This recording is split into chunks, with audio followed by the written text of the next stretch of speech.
So let's talk about something that you may or may not know. The Panthers defense is horrible. They're currently last in the NFL in points allowed, and they can't get after the passer. They can't defend the pass. They can't stop the run. They're just down bad right now. And I know there's a lot of factor that's gone into this because there seems to be some discussion amongst the fan base of what can be allocated to this. Many people said that they expected this defense to be bad because they gutted the defense in order to add assets to the offense. I'll push back on that argument a little bit later, but just everything as a whole with this defense, you would expect some steps back, but what I've seen has really just been completely horrible. Now we have to try to pinpoint what's going on. Is it the scheme with the Ejiro Evero? He's been here for going into his second year, 5 games in, and there seems to be some patterns and consistencies from last year that have been issues. So is it on him or is it on the lack of talent? Because like I said, people talking about we gutted the defense, so we lost so much on that side of the ball, or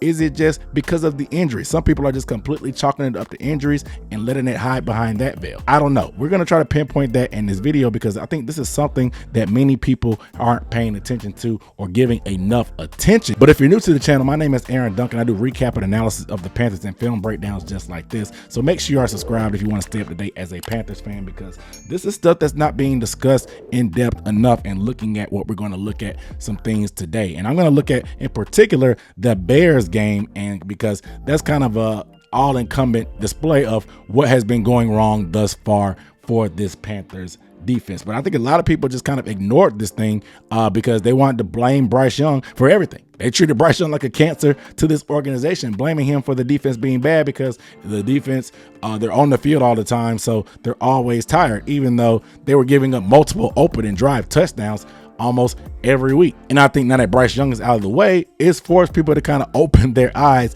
and look at the bigger issue on the other side of the football. Now, yes, I understand that we try to get a lot more money allocated to that offensive side of the football, but saying we gutted the defense is a little misleading. First of all, the defense last year was not good. Let's talk about the numbers. The Carolina Panthers were last in QB pressures, last in pressure rate, last in sacks. They had the 6th highest EPA per play surrendered, last in EPA per rush surrendered. They gave up the 6th most explosive runs, which are 10-yard runs.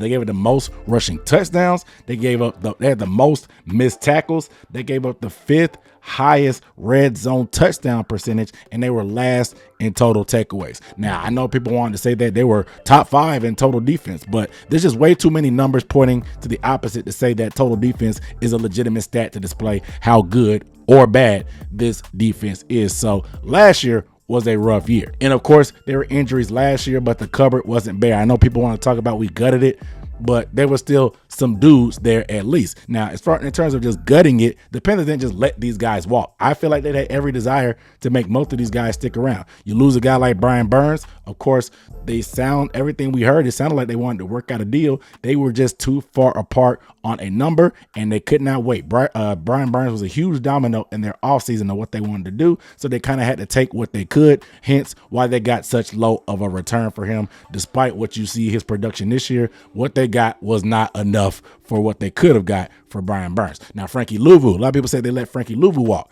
Frankie Louvu, it's been reported that he got an offer from the Carolina Panthers equal to, if not more, than what he got from the Commanders. He just didn't want to stick around and play in the system. He wanted to play for Dan Quinn. I mean, that could be an indictment on the system currently, but it is what it is. It is business. Dante Jackson was going to be a cap casualty anyway. It was announced that he was going to be cut just because the injuries, the history, the price tag on what he was anyway. He was just too expensive for what the value that the Panthers were getting at the time. They just got lucky they were able to get Deontay Johnson in a trade, in which was a position of need at that time. Jeremy Chin was not really seeing the field in his system. Ejiro Evero couldn't find a fit for him in the system. Of course, Jeremy Chin is now a Commander similar to Frankie Louvu. Von Bell was just simply cut. There was no salary benefit of cutting him. The dead money is still on the books. There were some other things surrounding that I'm not going to speculate on, but I have my hunches on. But Von Bell was not just cut in order to gut this defense. So I just think that people have to kind of let that narrative go. They did reallocate and put a lot more attention to the offensive side of the football, but from what we understand, they were trying to get guys like Patrick Queen and Chase Young and guys like that to fit in the system. Those guys just took other offers elsewhere, and they ended up having to settle for a lot of plan B guys like Josie Jewell, Jordan Fuller, DJ Wanham. These are guys that they hoped that Ejiro Evero could coach up, and hopefully the system would outdo the talent.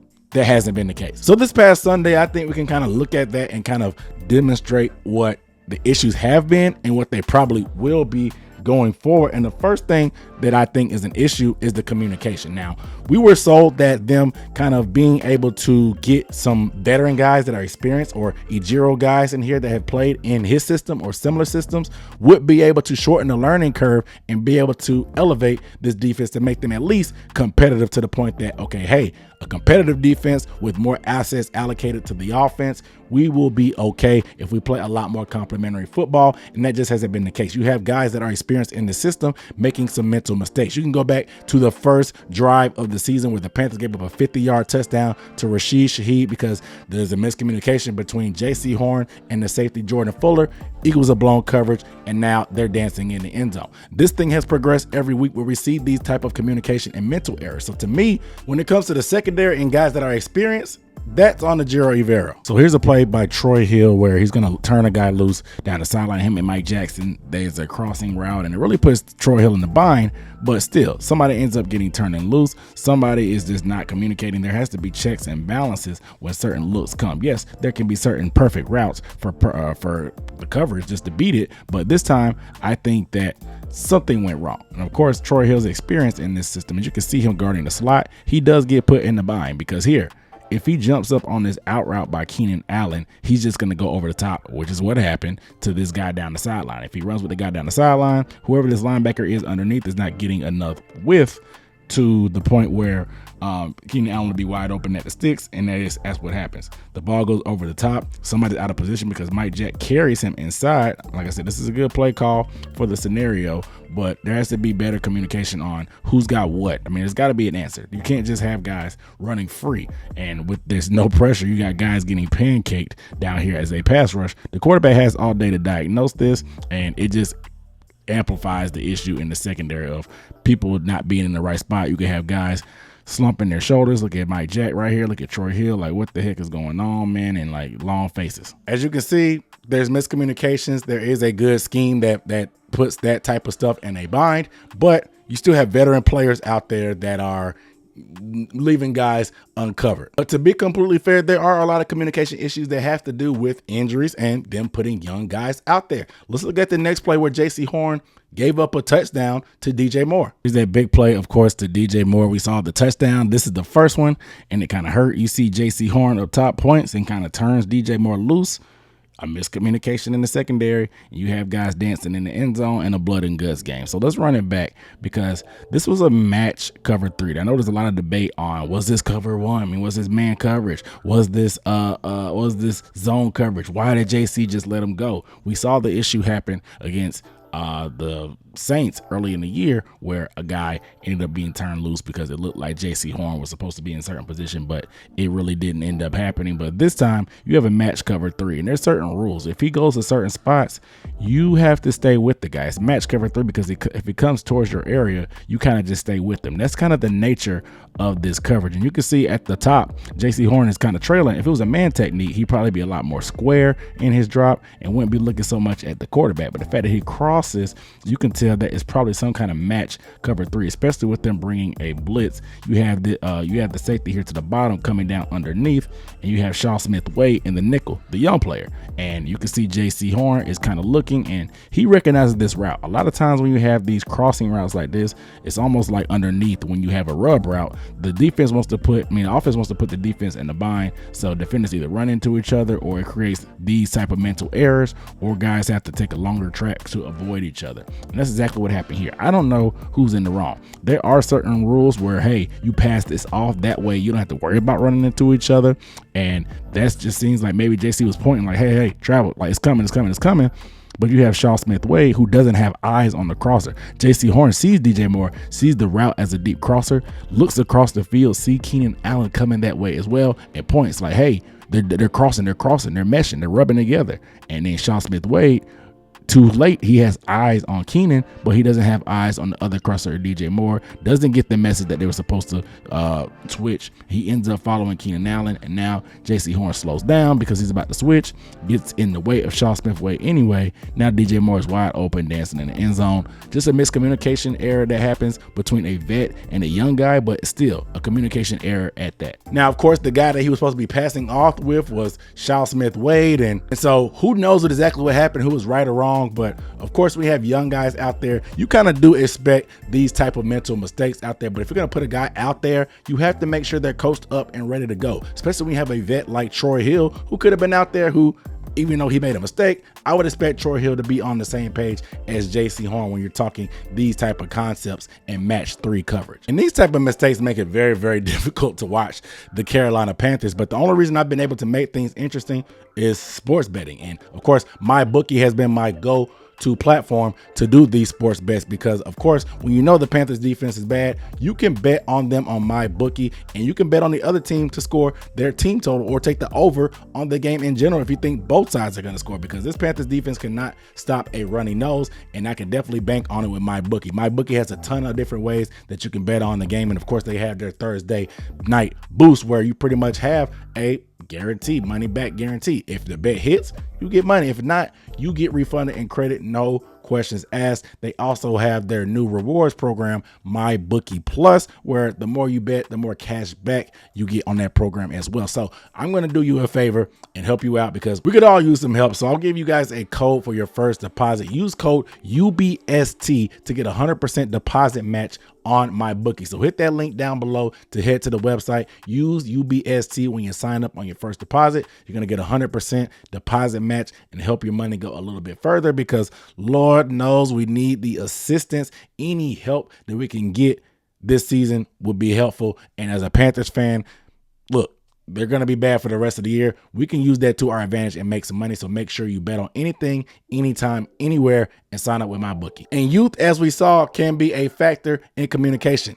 Trevin Wallace was his first start at middle linebacker, and he was wearing that green dot on Sunday, meaning he was looked upon multiple times for the play call to set the defense. This defense is very, very dependent on communication, and the guy wearing the green dot not only gets the plays in, but he sets the strong side, the weakness side of the defense, the rip and Liz calls that's going on here. So a lot is predicated on him. I know last week they talked about the communication issues because they just couldn't flat out understand what he was saying. It was all fun and games then, but it really showed his head this Sunday versus the Bears. And I have to give credit to the Bears. They had a smart plan. They knew that communication was going to be a struggle with a rookie wearing the green dot, and they decided to go a lot of no huddle. Here's just an example of them trying to get lined up, not getting lined up on time. People are looking at Trevin Wallace. Trevin Wallace is pointing different directions. Guys are hesitating. Look at this. Look at the D line. You see Ejiro Evero 94, like, hey, come on with it. He's looking back, looking behind him with his arms signaling like, hey, I got one eye on the offense. They're about to line up. They're about to snap the ball. Give me the play, give me the play, give me the play. And you finally get the strength call by Trevin Wallace pointing a certain direction. You have 97, who's TJ Smith, looking at Ejiro to try to communicate things. Look at Jadeveon Clowney here looking with hands on hips, not understanding what's going to be done. And you have other guys just walking around, Chairless right here, who's never got into position. And by the time TJ Smith got down, or Ejiro Evero even got down into their stance, now they're getting blown off the ball because they can't even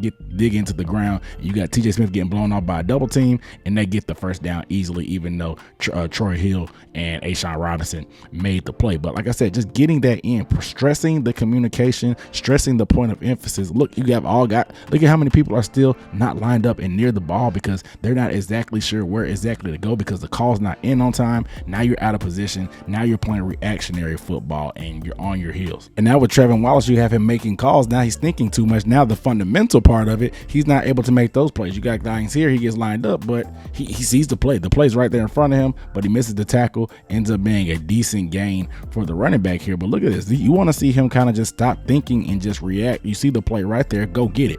At this point, he gets the ball. I know you have your gap, but be a football player. Don't be out there thinking too much. Look, the lineman's not even addressing you. That gap is going to open up, don't follow the lineman. You see the ball right in front of you, go get the ball. Like, why do you need to even touch that offensive lineman when you know the ball is right there? Go get him.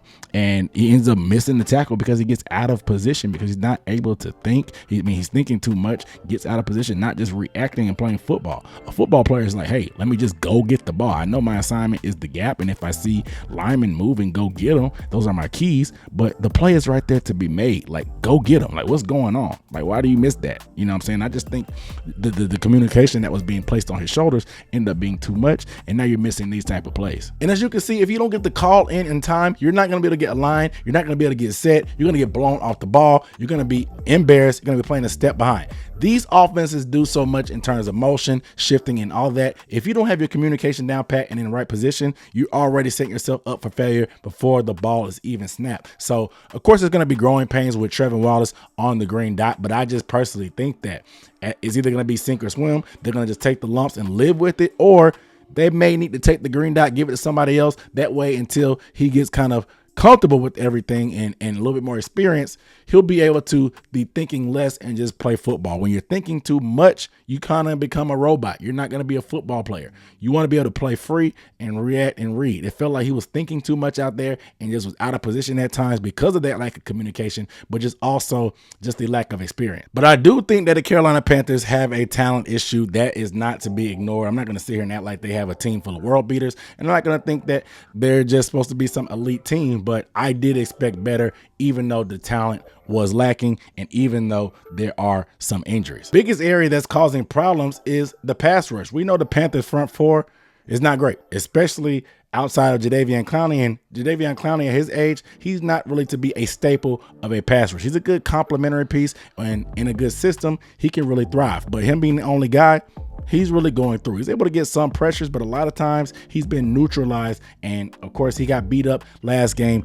getting injured. This causes them to have to send extra defenders to blitz. And when you do that, you leave less guys in coverage, meaning they're vulnerable. If you still don't get home with your blitzes, that's a recipe for disaster, because you're not speeding up the quarterback. You're also not having a lot of guys deep enough to be able to neutralize their weapons. So let's go ahead and look at that on display. Okay, here's a play where they're going to set up a blitz and they're going to bring 5. They bring a linebacker. It ends up being a holding. This comes back, but nobody really gets close. You flush them, but they can't guard and play defense for forever in coverage, man. And it just gets frustrating because you can't speed them up. You speed them up a little bit, but look at the D-line. I mean, the closest anybody got was the linebacker steamrolling the running back and trying to lunge at him, but he still has all day. And look at the secondary. They try to plaster. They did a pretty good job, but Nick Scott, he's trying to stay with the tight end and keep eyes on the quarterback, because the quarterback's scrambling this way.